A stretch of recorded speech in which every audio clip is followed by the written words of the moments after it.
The room went silent. It was the kind of silence that felt heavy, suffocating, like the air had been sucked out of the high-end conference room by the sheer audacity of the moment. I stood at the end of the long mahogany table, my hands clasped behind my back, wearing a suit that was 5 years old and fraying at the cuffs. Opposite me sat Elena, my stepmother, looking pristine in white silk, a look of pure, unfiltered venom on her face. Beside her was Marcus, her son, my stepbrother, smirking as he spun a fountain pen between his fingers. They looked like royalty. I looked like the help. "I don't know why we are even entertaining this charade," Elena spat, her voice echoing off the glass walls that overlooked the Manhattan skyline. "The reading of the will is a formality for family. Julian, you are merely a charity case my late husband felt pity for." Judge Holloway, the executor of my father's estate, didn't look up. He was busy breaking the red wax seal on a thick, yellowed envelope. The sound of the paper tearing was the only noise in the room. "Pity," Marcus chuckled, tossing a file folder onto the table. "That's one word for it. Fraud is another. We all know Dad wanted you out of the company years ago, Julian. You were just too pathetic to fire." I didn't flinch. I had practiced this moment in the mirror of my studio apartment for 3 years. I kept my breathing steady, my face a mask of absolute calm. They expected me to beg. They expected me to cry about fairness. "The DNA test was ordered by you, Elena," I said softly. My voice was low, steady. "You wanted to prove I wasn't Richard Thorne's son to invalidate the trust fund. You wanted it on public record. And I will get what I paid for, verification that you are nothing." Judge Holloway finally looked up. His glasses reflected the harsh overhead lights. He held 2 documents in his hands. One was the standard will, the other was the paternity result. His hands were trembling slightly, something I had never seen from the iron-willed attorney. He looked at Elena, then at Marcus, and finally his gaze landed on me. It wasn't a look of pity anymore. It was a look of terror. "The results are in," the judge said, his voice cracking. "But this isn't what anyone expected." "Just read it, Marcus," snapped Marcus, slamming his hand down. "Tell him he's a bastard so we can call security." The judge cleared his throat, his face pale. "I cannot do that, Marcus, because according to this legal DNA analysis—" He turned the paper around, and the first line was highlighted in neon yellow. 3 months earlier, the atmosphere at Thorne Enterprises wasn't just hostile, it was a war zone where I was the only casualty. I worked in the archives, a basement department without windows, smelling of dust and neglected paperwork. While Marcus had a corner office with a view of Central Park, I had a flickering fluorescent light in a desk made of particle board. "Hey, nobody!" I didn't look up from my computer screen. I knew the voice. It was Marcus, flanked by 2 of the VPs who laughed at everything he said, desperate for a promotion. Marcus kicked the leg of my chair, sending a jolt through my spine. "I'm talking to you. The board needs the physical files on the merger. Now, not in 10 minutes, now." "The files are digitized, Marcus. I sent them to your email an hour ago. You just need to open the attachment." He grabbed my coffee mug, lukewarm, cheap instant coffee, and poured it slowly into my trash can.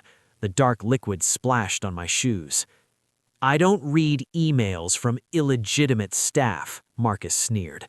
"Dad only keeps you here because it looks bad to the press if he kicks his mistake to the curb. You're not a Thorne, Julian. You're a tax write-off, a replaceable cog in a machine you'll never own." The VPs laughed. It was a cruel, sharp sound. I stood up to get a towel for the mess, but Marcus shoved me back down. "Sit. Know your place. You're lucky my mother lets you breathe the same air as us. When the old man kicks the bucket, you're gonna be on the street so fast your head'll spin." I wanted to scream. I wanted to tell him that I was the one who fixed his accounting errors every quarter. I was the one who stayed until midnight rewriting a contract he was too lazy to read. I was the one keeping the company legal while he used the corporate card for vacations in Monaco. But I said nothing. I just nodded, swallowed the humiliation, and watched them walk away. However, once the elevator doors closed, I reached into my pocket and pulled out a small, high-fidelity voice recorder. The red light blinked once. Recording saved. I wasn't just taking their abuse, I was building a library. Every insult, every threat, every admission of incompetence, it was all going into the vault. The funeral was a blur of black umbrellas and fake tears.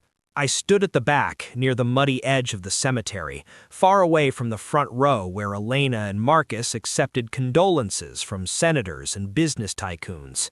They played the grieving family perfectly. I was the ghost in the background, uninvited but present. The moment the coffin was lowered, the clock started ticking. I knew they would move fast, but I underestimated just how ruthless they would be. I returned to my father's house, the estate where I had grown up in the servants' quarters, to collect the few boxes of personal items I had left there. I put my key in the lock. It didn't turn. I jiggled it, thinking it was stuck. Then the heavy oak door swung open. It wasn't a housekeeper who greeted me. It was a private security team. 2 men, built like tanks, blocked the entrance. "Julian Thorne," one of them asked, though his tone suggested he already knew. "Yes, I'm here to get my things." "You're trespassing," the guard said, crossing his arms.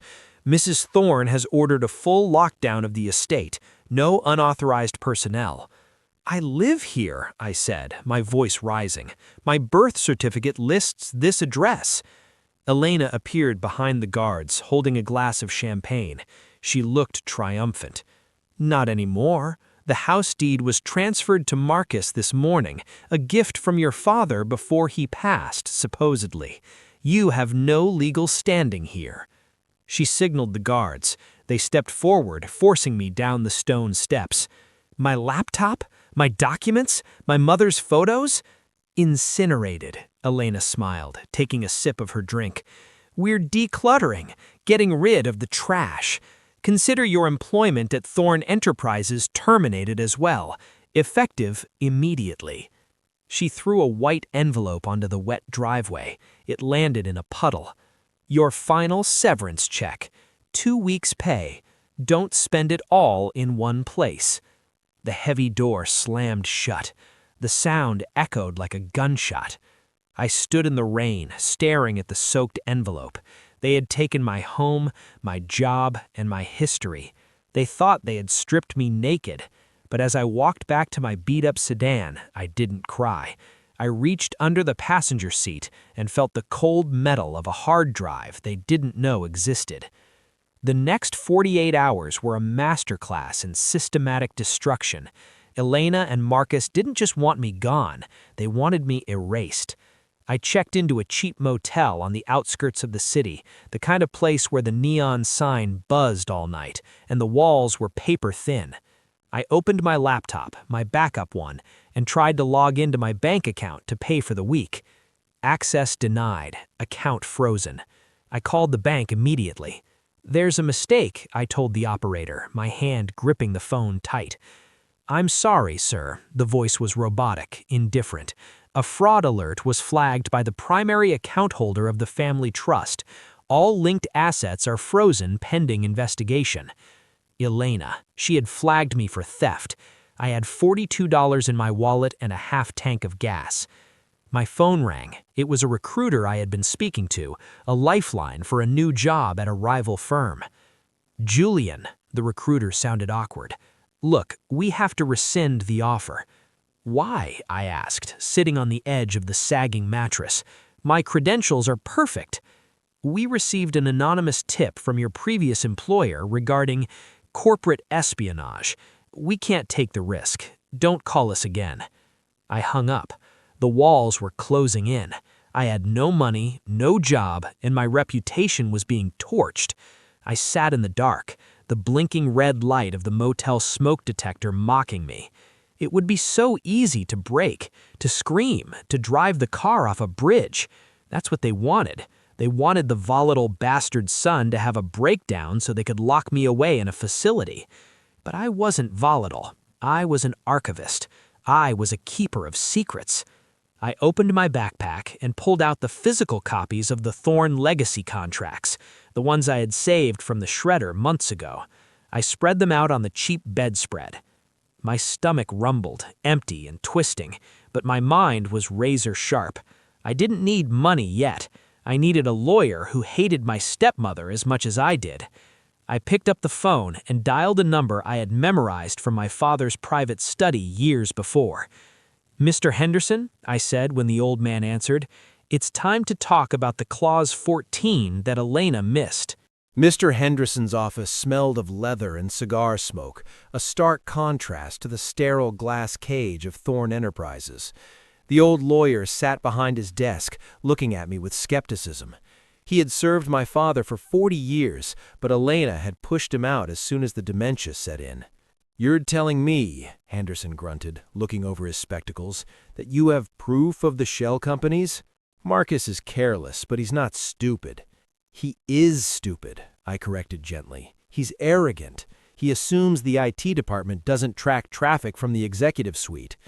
I opened my laptop and spun it around. During the last 6 months, while they had me working in the basement scanning old files, I wasn't just digitizing, I was cross-referencing. I clicked a file named Project Icarus. Marcus has been funneling company profits into a fake consulting firm in the Caymans. He's been doing it to lower the stock value artificially so he could buy more shares cheap before the inheritance tax hit. Henderson leaned in, his eyes widening. He scrolled through the data. Bank transfer receipts, IP addresses, time-stamped emails where Marcus bragged to his friends about bleeding the beast. This is a federal crime," Henderson whispered. "SEC violations, tax fraud, embezzlement." "I have more," I said, pulling a stack of papers from my bag. "This is the original deed to the estate, the one Elena claims was transferred to Marcus." Henderson inspected the document. "This is a copy. It's a certified copy," I said. "Look at the witness signature." Henderson squinted. That's my signature, but I never signed a transfer to Marcus." "Exactly, which means the one they're waving around is a forgery. I kept the notary logs. On the day they claimed this was signed, you were in the hospital for your hip surgery, and my father, he was in a coma." Henderson looked at me, really looked at me for the first time in years. He didn't see the shy, stuttering boy anymore. He saw a man who had turned his invisibility into a weapon. "You didn't just survive them, Julian," Henderson murmured, a slow smile spreading across his face. "You were studying them." I said, "They treated me like furniture. They forgot that the furniture is in the room when the secrets are told." We are back in the boardroom. The silence following Judge Holloway's statement is deafening. The air conditioning hums, sounding like a jet engine in the quiet. "What do you mean, not expected?" Elena demanded, her voice losing its polished composure. She stood up, her knuckles white as she gripped the table. "The test was simple. Is he Richard's son or not?" Judge Holloway adjusted his glasses. He looked at the paper, then at Marcus. "The test confirms with 99.9% probability that Julian is indeed the biological son of Richard Thorn." I let out a breath I didn't know I was holding, but the judge wasn't finished. "However," Holloway continued, his voice hardening, "in the process of verifying the paternal lineage, we had to run a comparative analysis against the known DNA of the Thorn bloodline. Specifically, we used the sample Marcus provided for the insurance physical last month." Marcus froze. The pen he was spinning clattered onto the glass table. "Why are you bringing me into this?" Marcus snapped. "I'm the legitimate heir." "Are you?" Holloway asked. He flipped the page. "The DNA markers for the Thorn male lineage are very specific, a rare genetic marker on the Y chromosome.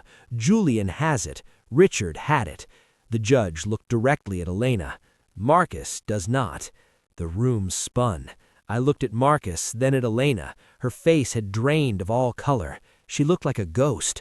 "That's a lie!" Elena screamed. "That's a lie! You forged it!"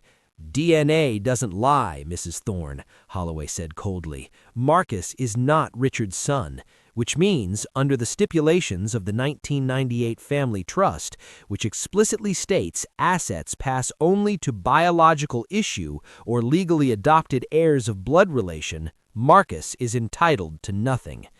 The realization hit Marcus like a physical blow. He wasn't the prince. He was the fraud. The man who called me a bastard for 20 years was the one with no claim to the bloodline.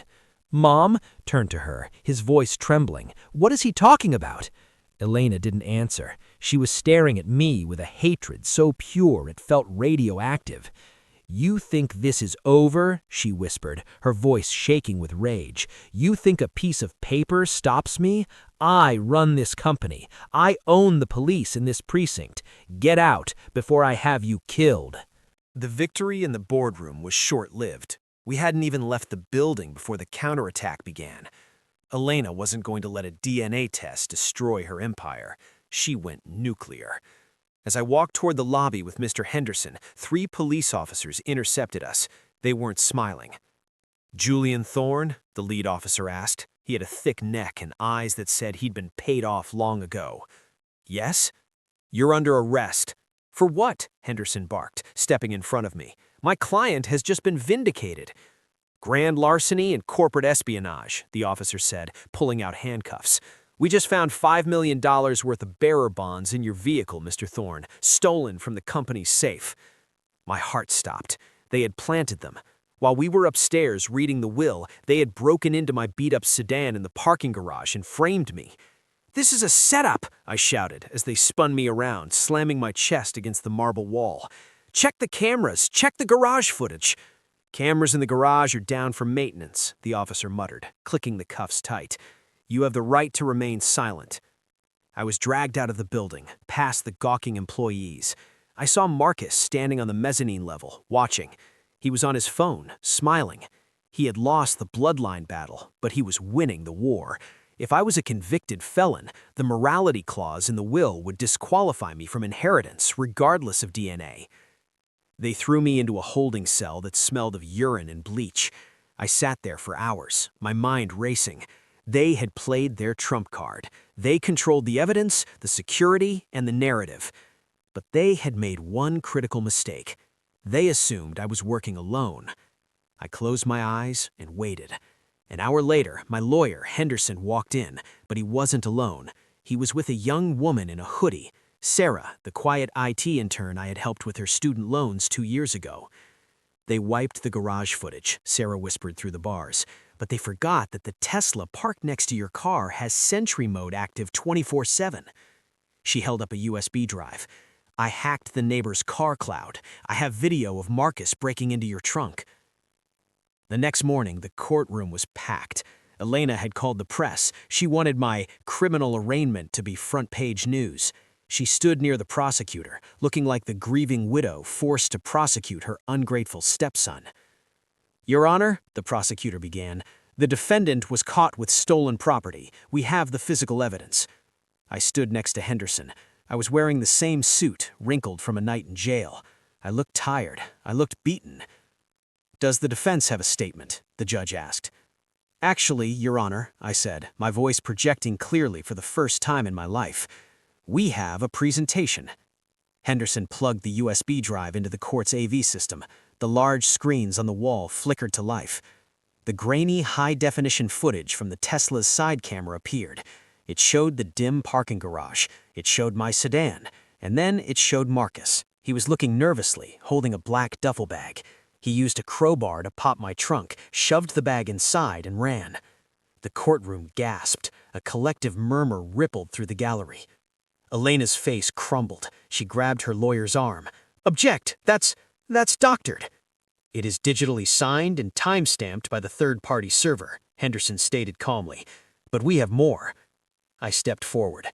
You accused me of corporate espionage, Elena, but the only person stealing from Thorne Enterprises is you. I signaled Sarah in the back row. She hit a key on her laptop. The screen changed. It was a video recording. The one from the elevator 3 months ago, the one where Marcus admitted to the fraud. Then, a recording from the boardroom where Elena admitted to bribing the police chief. "You recorded us?" Marcus shouted, standing up. "That's illegal." "New York is a one-party consent state," I said, looking him dead in the eye. "As long as I am part of the conversation, I can record it, and you were talking to me." The prosecutor slowly moved away from Elena, distancing himself. The judge was furious. "Bail is denied," the judge said, pointing at Marcus. "Officers, arrest Mr. Thorne for perjury and evidence tampering, and bring Mrs. Thorne into custody for conspiracy." As the bailiffs moved in, Elena screamed, "You can't take the company. I have the majority shares. Even if I go to jail, I still own 51%. The chaos in the courtroom was absolute. Marcus was being handcuffed, crying like a child. Elena was fighting the officers, shrieking about her ownership rights. "I am the chairwoman," she yelled. "I control the voting stock. You can't fire me." I walked over to the microphone. The room went quiet again. "Actually, Elena," I said, "you don't own anything." She stopped struggling, her mascara running down her face. "What?" "My father knew," I said. I pulled a final document from my inside pocket. It was old, handwritten on heavy bond paper. 3 years ago, before the dementia got bad, Dad had a moment of clarity. He came to the archives. He saw where you had put me. He saw how you treated me. I unfolded the letter. "He couldn't fire you because you threatened to expose his past affairs. He was trapped, so he did the only thing he could. He created a shadow stock transfer." I held the document up for the judge. "This is a trigger deed. It states that in the event of Richard Thorne's death, the 51% controlling interest in Thorne Enterprises is transferred immediately to a blind trust. The beneficiary of that trust is Julian Thorne." Elena's eyes bulged. "That's impossible. We checked the books. We checked everything." "You checked the digital books," I said. "Dad filed this manually with the state of Delaware. It's been sitting in a physical vault for 3 years waiting for his death certificate to activate it. And the best part?" I leaned into the microphone. "The deed has a bad actor clause. If any family member challenges the will or commits a felony against the heir, their personal assets are liquidated to pay for damages." I looked at Elena, then at the frozen assets notification on the screen. "You didn't just lose the company, Elena. You lost your house, your cars, and your pension. You are bankrupt." 6 months later, the elevator doors opened to the top floor of Thorne Enterprises. The glass walls were clean. The air smelled of fresh coffee and efficiency. I walked down the hall, no longer in a frayed suit, but in a tailored navy blazer. The staff didn't look down when I passed. They nodded with respect. I entered the CEO's office, formerly Marcus's playground. It had been stripped of the gaudy statues and the wet bar. Now it was a workspace. Mr. Henderson was sitting on the sofa, sipping tea. "The sentencing hearing ended an hour ago," he said. "And?" I asked, sitting behind the massive desk. "Marcus got 8 years for embezzlement. Elena got 12 for conspiracy and fraud. The estate has been fully recovered." I turned my chair to look out at the city, the same view they had looked at while they plotted to destroy me. I thought about visiting them in prison. I thought about gloating, about telling them how it felt to be powerless, trapped in a concrete box. But I realized I didn't care. They were the past. "Send them a care package," I said to Henderson. "A care package?" He raised an eyebrow. "Yes, send them a copy of the company's quarterly earnings report. Show them we're up 40% since they left." I picked up a photo from my desk. It was an old picture of me and my dad before he got sick, before Elena took over. He looked happy. "They called me nobody. They called me a mistake. They thought silence was weakness. They thought patience was fear." I signed the final document on my desk, authorizing a new scholarship fund for underprivileged kids, the Bastard Son Grant, though the board made me change the name. Never underestimate the quiet man, I whispered to the empty room. Because while you're shouting, he's listening. And Karma, she hears everything. They called me nobody until the judge read my name.